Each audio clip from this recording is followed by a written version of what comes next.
and welcome to Women on the Pause. Today we are talking about marriage and midlife. And this is a stage where kids are growing up and leaving the nest, and maybe, health is changing. There's just a lot of transitions. And that affects our marriage, of course. So today we want to talk about the things that we're dealing with. And all of us are married, but we do want to say this podcast is not just for marrieds. Absolutely. And I think in this particular episode, we're focusing on that because marriage is hard and we need encouragement and we're in it for the long haul. And we know that there are challenges, but also joys. So just welcome to this podcast. You are joining us as Jenn and Yulee and I just are having conversation as friends. So pull up a chair, grab your drink of choice, and enjoy our conversation. Just to start out, Jenn and Yulee, how many years have you guys been married? Okay, I've been married 23 years. Okay. And I've been married 31. Okay, and I've been married 25. So congratulations to us. We're doing so. Yes, yay us. Yes. What has kind of, looking back decades ago now, but what is one thing that surprised you guys? Maybe that you weren't prepared for when you first got married, like thinking early, like newlywed stage. Like, what was one surprising thing that you discovered in marriage? Oh, I have something that comes right away. It was our style of arguing with each other. And so this is kind of funny because Dave and I argued when we were dating. And that's what actually attracted us to each other, was that like we didn't have the same perspective on almost everything. And so we were like, oh, this is fun having conversations like this with each other because we both don't easily get offended and we could share like honest takes on specific topics. And so we were like, oh, this is going to be a great marriage, and then we get married. Even liked arguing, like both of you were like, yeah, we were just like we're engaged and we were like talking about politics, and we were like, wow, we're so great with each other, we're so blunt and honest, yet so loving, and so we thought it was going to be like a good transfer into marriage. And then we got married, and we had one of our first bigger fights. And I don't remember what it was about, but I remember that Dave is the type, and he's still like this now, where he needs time to process what is going on in the conflict, and like he needs time, whereas for me, I am done processing in like 10 minutes. You're an incredible processor, Yulee. Like I have already concluded what needs to happen, like what happened, what needs to happen going forward. And so in that first fight, Dave, I remember very clearly, he said, you know what? I need a break from this conversation and I need to take a walk outside. And I was like, and then my response, I'm being completely raw and honest right now, but I remember saying, why do you need to take a walk to process? Like, is your brain slower? Like, I remember saying that. Like, is your brain so slow that you need to take a walk outside? Like, I don't get it. But now I realize, oh, that's so wise. Yeah. You take a break, go take a walk outside and kind of, reflect on what's going on so that he doesn't react to like what's going on and hurt my feelings even more. That's and so wise. Yeah, so wise. Dave. At the time I didn't know, and I just thought he was a little bit slow. I love that. You're like, time out. Like, do you, in terms of knowing how each of you are in an argument or disagreement, do you like extend more like there's more understanding, or there's just more grace in the midst of it, or like has it changed over the years? Yeah, it's not perfect, but for sure. Like now I expect the walks, and there's always a walk that Dave takes. Mm. And then I'll just wait around. And then you know what, guys, with aging, my brain doesn't work as fast anymore. And also, I get tired easily. So I'm like, oh, good. Okay, just go on the walk. I'm just gonna wait around. Yeah. Oh And so when man. he comes back, I'm like, wait, what did we talk about again? So these are benefits. So funny. I love it. I have to say, like my grandmother, she That's so had hearing aids and she couldn't hear very well without them. So she would just take her hearing aids out when she didn't want to talk to, when she got annoyed at my grandfather. And so then he would just be having a one-sided argument. She's like, what? she's so happy. So cute. It was so cute. Oh But man. old people can fight in other ways and Yeah. be, you forget what you're fighting about, or you take your hearing aids out. Oh, what about That you is And so what guys? about funny. you? Yeah. You know, I came from a family of girls, and I remember we probably were engaged, and I just was feeling emotional about whatever it was that I was feeling. And he said to me, he said, my sisters didn't cry this much. Just wrong to say to someone who's crying. He has never said that to me again. I don't know whether it was the look I gave him or whatever my response was. But I was like, there were so many tears in a family of 3 girls, right? Yeah, yeah. So we got married, and I think I was surprised. John was, I feel so terrible because it's nothing personal, but I think we were in the getaway car and we were saying goodbye to family, and we were living in another state. So that meant we were leaving for our honeymoon the next day, and I wasn't going to see family again, for a while. And I remember crying in the getaway car, and John was like, oh no, what is happening? And I was trying to say, like, it's not personal, but I think I was just really sad. I think, of course, I was happy, but I didn't have the words that I have now to describe my inner landscape. So to be able, I don't think I, at that point, did not know that joy and grief live in the same hand and in the same place, and they can coexist. So I think I was really surprised at my emotional state going into marriage. I was young and probably fairly immature. So who I am now, Lord willing, and who I will be in 10, 15 years just continues to grow. But I think I was surprised by just, John would come home sometimes from work, and I was in grad school and also working as a youth pastor. But there were days where I didn't have necessarily a lot of interaction. And he'd come home and I'd be like, just quiet and sad. And he's like, are you okay? And then I just started crying, and he was like, what is happening? Later turns out, like, I'm not that emotional, everybody, but I'm an extrovert. So I didn't have any interaction or connection with people. It wasn't like I could just text a friend or FaceTime or anything. So we realized, oh, Jenn needs connection.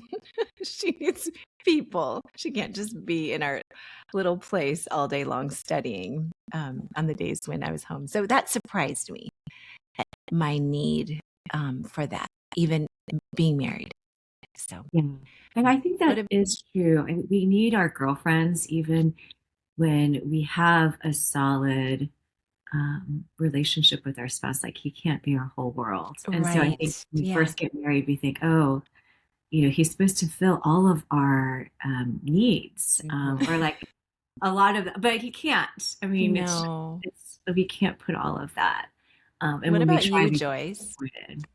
Yeah. Tim and I are so different. And so, and I think it was like the opposites attract, right? And, but I don't think I was prepared for how different until kind of the early, years of marriage. And some of it is cultural. And so some of it is sort of like, oh, I didn't know how Chinese I was until I married a Caucasian. It's like the difference, like Yeah. makes you realize, and just, like even simple things of like how from how you clean up the kitchen, um, Mm, how roles in his family, like gender roles are very traditional. He had a stay-at-home mom.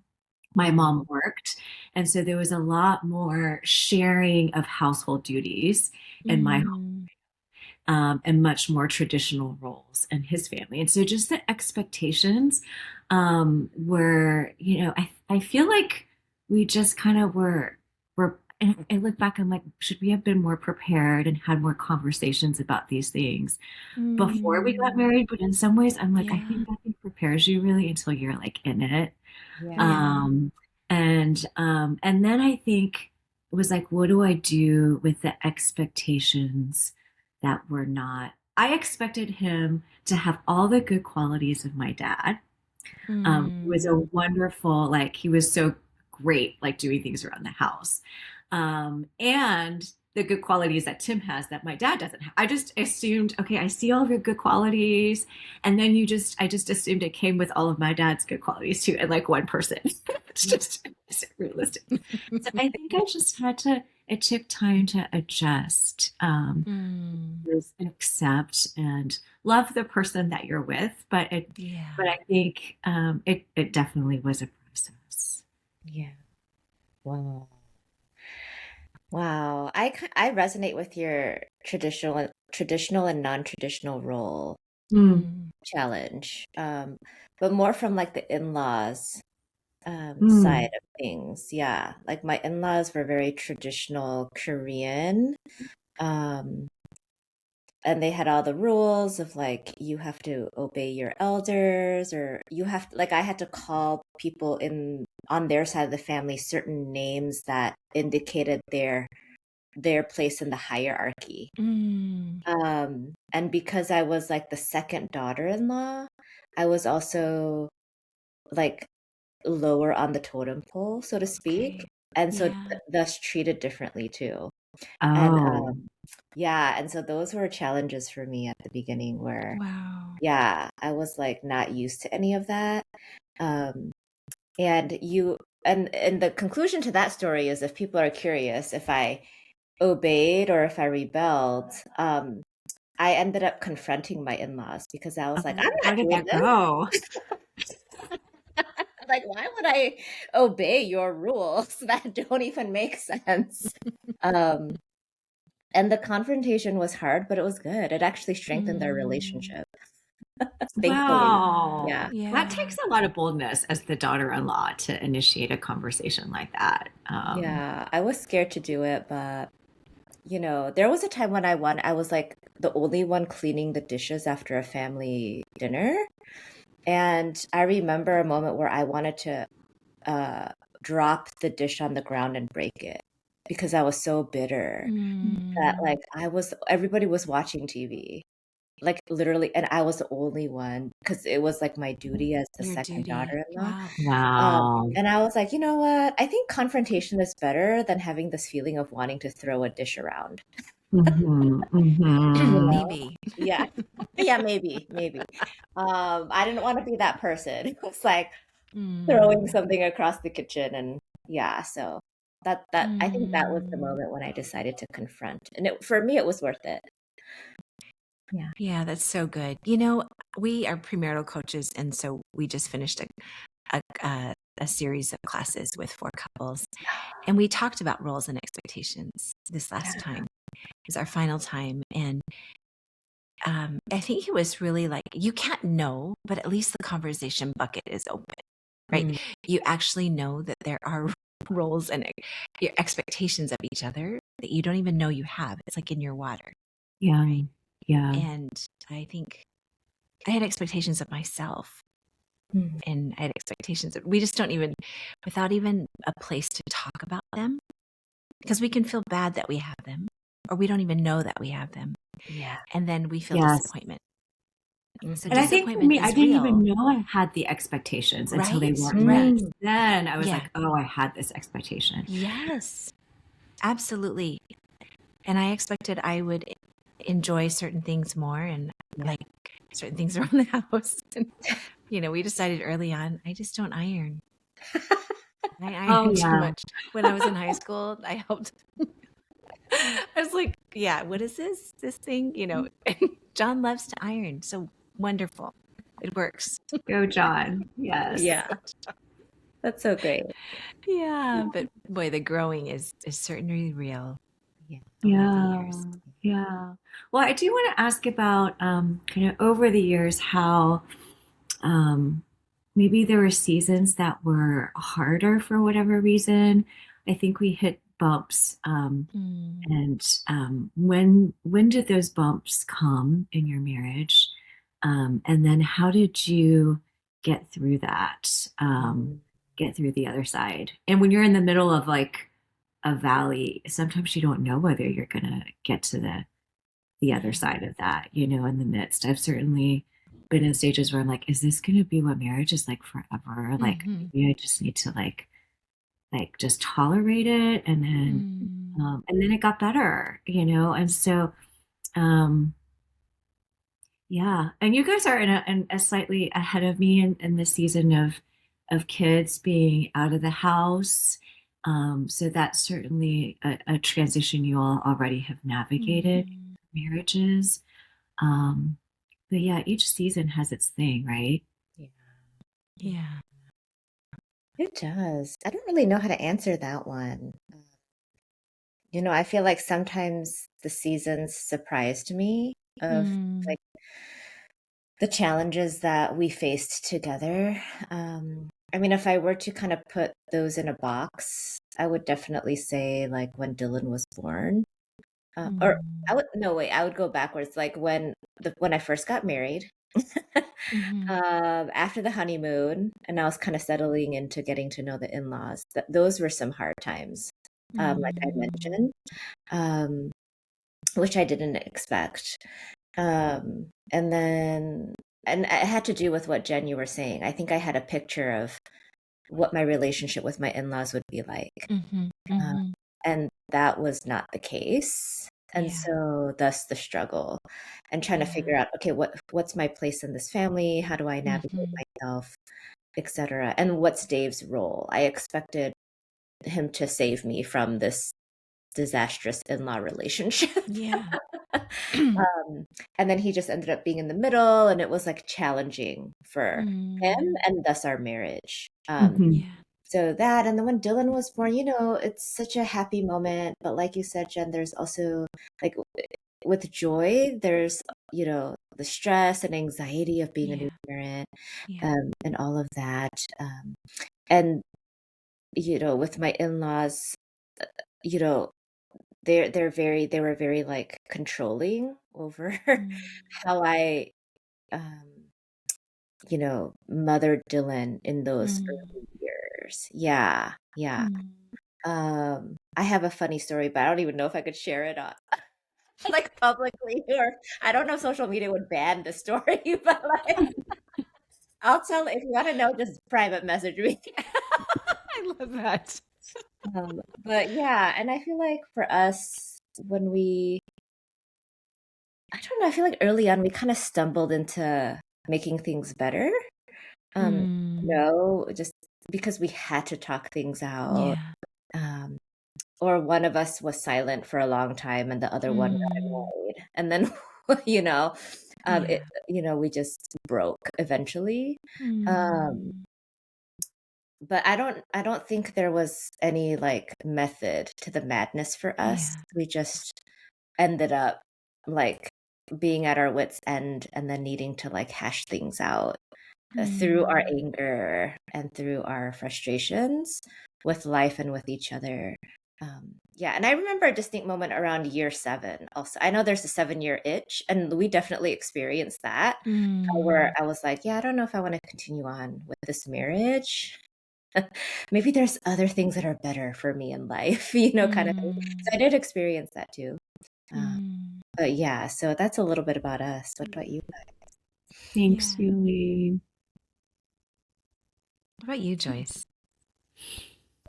I feel like we've had a lot of stress that's probably not unusual in terms of having like double careers, and Mm. Tim's career, and we've had changes in our careers, and so Mhm. they have brought extra external stress Yeah, into that's so our real. family. And we have three kids. Our oldest was not an easy baby, so I went into postpartum depression during that time.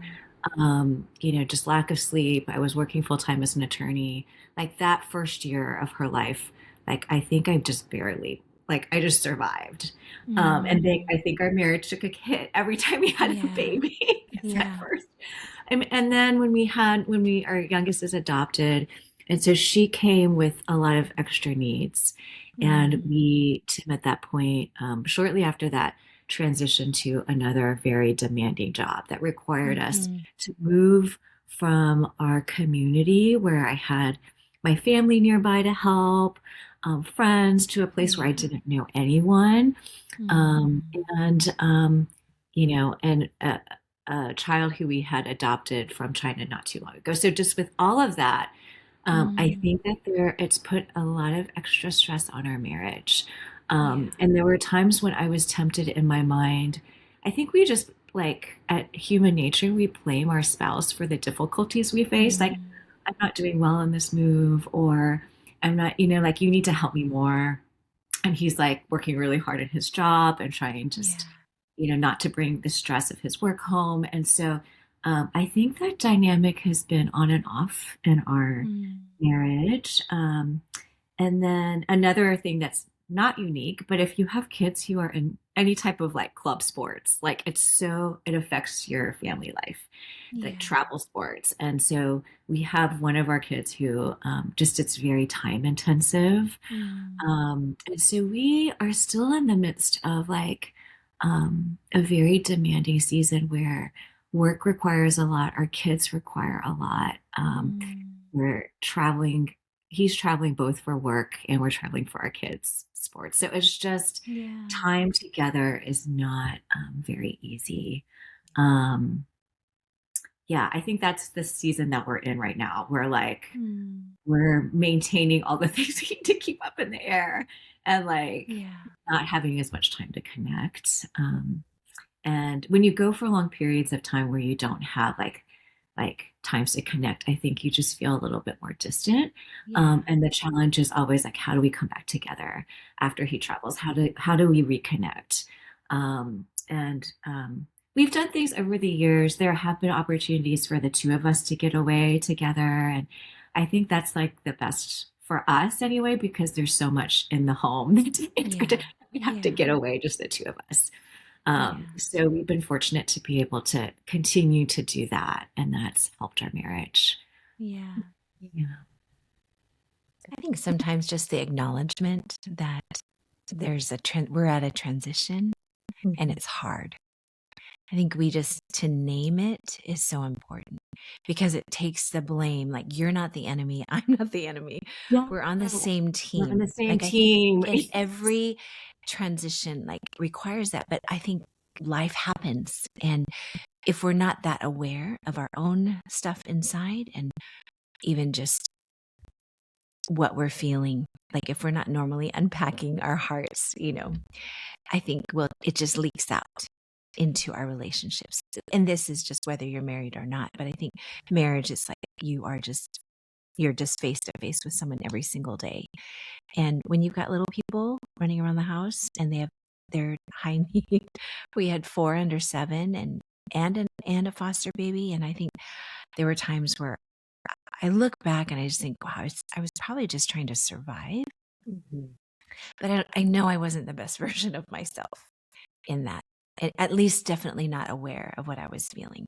So it does leak out. And there is, um, yeah, I think the need to name it. Like, this is a hard day. I'm having a hard day. And my tone that I just spoke to you in wasn't the best. And it's not you. I feel, so I think the more we can just be aware, and I think this is for every season, because I think the transitions are real. And I think the older we get, there's more and more of them. So our kids being out of the house, getting married, having babies, parents are getting older, even our own health challenges, all of that.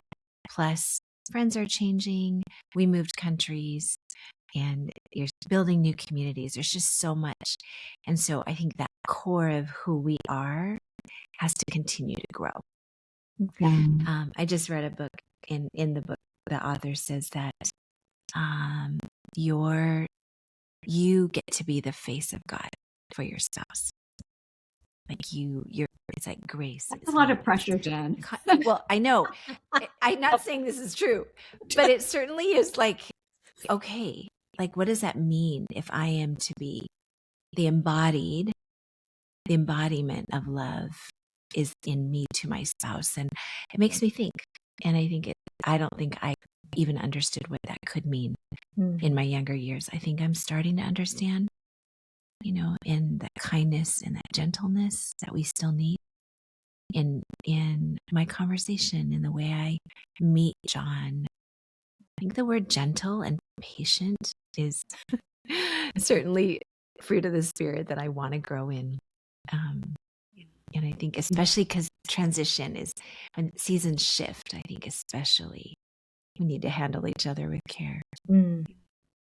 I think one of the things that stands out to me about what you said, Jen, is we're on the same team. And then the posture we have towards our spouse is one of kindness and gentleness. And so when that bitterness comes up and resentment comes up, because I feel it in my own heart sometimes when I'm tired, I'm stressed, like I want him to do more to help me. Like, I think not to let bitterness take root. And to be able to recognize that more quickly in myself and to like take that weed out of bitterness, whether that means I need to have a conversation or deal with my own heart and what's going on underneath with God, and then with my spouse, so that I can continue to have a gentle and kind posture. But I am excited because this is not the end of our conversation on marriage, because there's so much to talk about. So we're going to continue in the next episode to talk about marriage. So one last thing, and we'll just keep this like a lightning round question, but what is one thing you're releasing and one thing you're embracing? Like, just like in one sentence, in terms of marriage, like in terms of our relationship, like what is one thing we're letting go of and one thing that we're holding on to? Wow, that's a good question, Joyce. I know. I want to go. Well, What will you say? I feel like I already said mine. So mine is like letting go of resentment, not letting them fester. And then I'm holding on to like, my husband's a really good father. And so those are those things that I appreciate about him as a father. And I see that, and I'm just really, really grateful. So keeping that in my my heart of gratitude. That's so good. I love that. I think I'm gonna let go of whatever expectation that kind of rises up in the moment. I want to let go of those, and I want to embrace excuse me, inspired by what you said, Jen, I'm going to embrace more patience. Yeah, because sometimes I feel like I act like my husband's boss. I'm like, did you put the pasta away? Did you fold the laundry? Did you like that?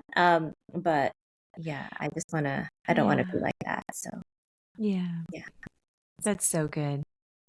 Well, I would just agree with both of you, and I think letting go, and this will be a silly one, letting go of expectation. My husband grew up in a family with like, no gifts and no flowers and stuff like that. And I grew up in a family that celebrates everything. And so there were missed moments. He's an amazing man and husband, but I think I was, missed a few missed moments. I just go to Trader Joe's now and I buy flowers and we just put them together and it's so much fun. And I shared that with these couples that we're counseling, and one of the guys was like, that's like $1 million advice. I told the girls, I was like, go get your own flowers. It's okay. it's okay. Like, I don't know where the rule book was that he had to buy the flowers Yeah, and that was an expression of love. right. So maybe it's the expectations of like a demonstration of love. And I want to just embrace the ways he loves me and Oh, he that's loves so me so good. well. Yeah. Yes. All right. Well, I think that's a wrap for this episode. Join us for our next episode for Marriage Part 2. Thanks.